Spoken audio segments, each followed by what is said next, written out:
over here and take a look at what we have. And basically, we have the 11 a.m. just in. This is great to do, these streaming shows. We got all the updated information in.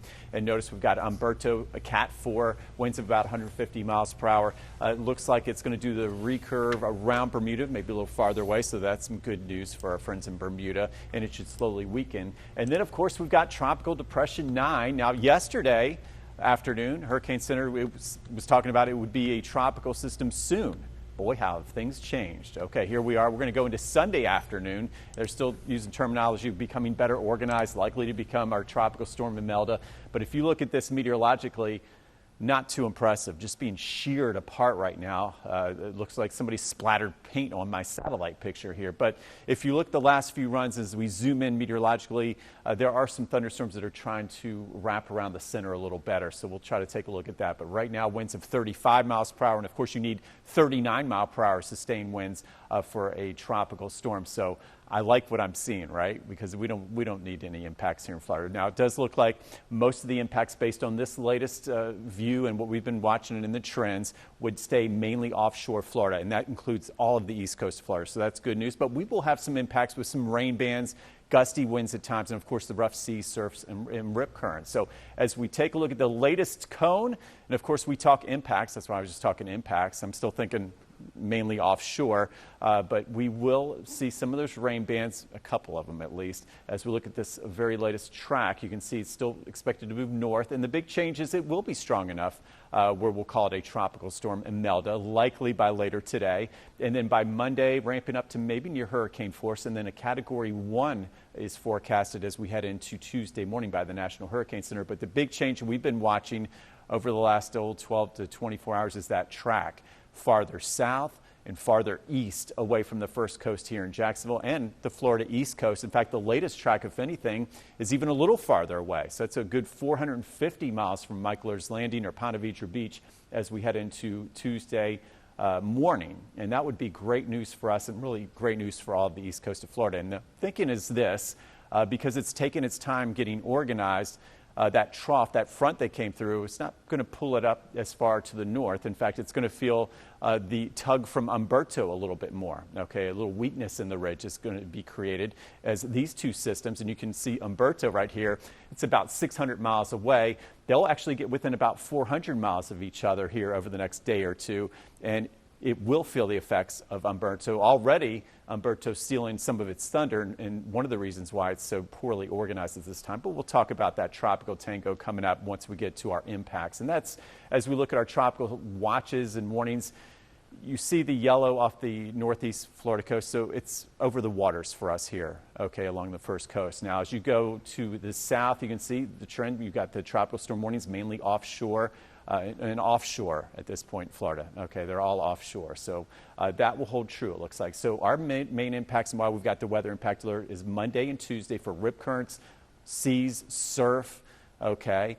Maybe a little bit of elevation in the tides, but right now I can't see much more than a foot to 2 feet at most. And of course, we're going to continue to monitor this situation, especially with all the changes we've seen in the last couple of days with the track. Of course, we never let our guard down here in Florida. We take a look at our forecast winds. This is important. Well, we're going to see those tropical storm force winds in the Bahamas today, but notice here in northeast Florida, we're keeping most of our winds in the 20 to 30 mile per hour range. Yes, it'll turn breezy at times, mainly you'll really feel it across the intercoastal waterway. The beaches would see some of the higher gusts, but at this point, I think most of us keeping those wind gusts in the 15, 25 mile per hour range, some gusts to 40 miles per hour, possibly along the coast. And you can see Umberto and what is expected to be Imelda. And we look at that timeline here, so Tuesday at 12 o'clock, I think the wind will really start to pick up. At least breezes picking up as we head into Monday afternoon, Monday night into Tuesday. But again, as you look at the latest track, models are catching on that likely to take a sharp turn out to sea as we head into Tuesday, which is good news for us. So as we look at the impacts, the big storm wind field, the rain bands, I'm not expecting power outages. We've had questions about bridges. We're going to be fine. I'm not expecting school closings because as you look at this big yellow circle, this is where most of the impacts are going to be. at least 200-300 miles offshore Florida, and then starting to swing away from the coast as we head into the middle of the week. So some great news there, and hopefully that trend will continue to be our friend. So we'll continue to monitor that. Wave heights also come down. Yesterday we were talking maybe 6, 7, 8 feet. We look into Sunday, Monday. This is the big thing I'm worried about, folks getting in the ocean. So dangerous rip currents once again. I would not mess with this. Yeah, surfers love this, but notice it's going to be a choppy 4 to 5 feet as we head into Monday at 6 o'clock.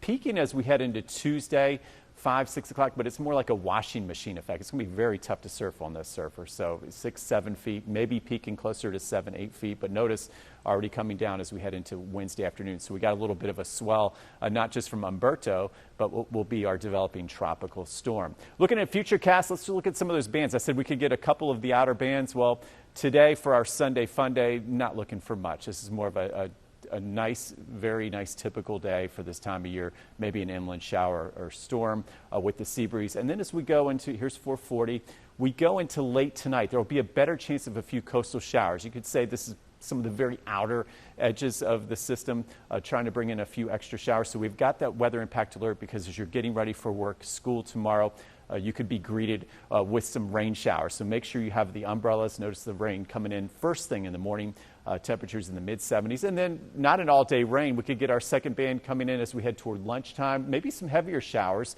with that band, and then quickly moving inland. So you see the trend here. The big picture on Futurecast is showing really the big impacts and the heaviest rain and the wind staying well offshore. So some great news. Very low flood threat.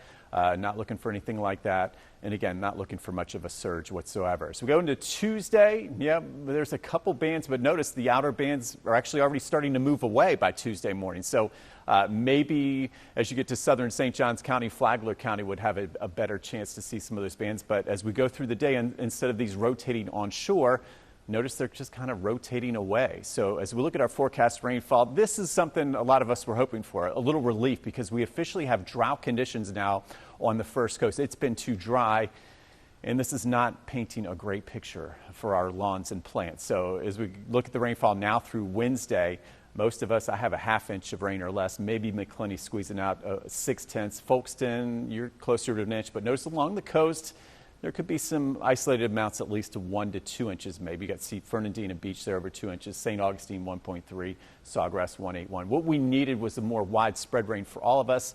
Not seeing that. In fact, the farther west you go, the worse the drought. So poor Lake City with just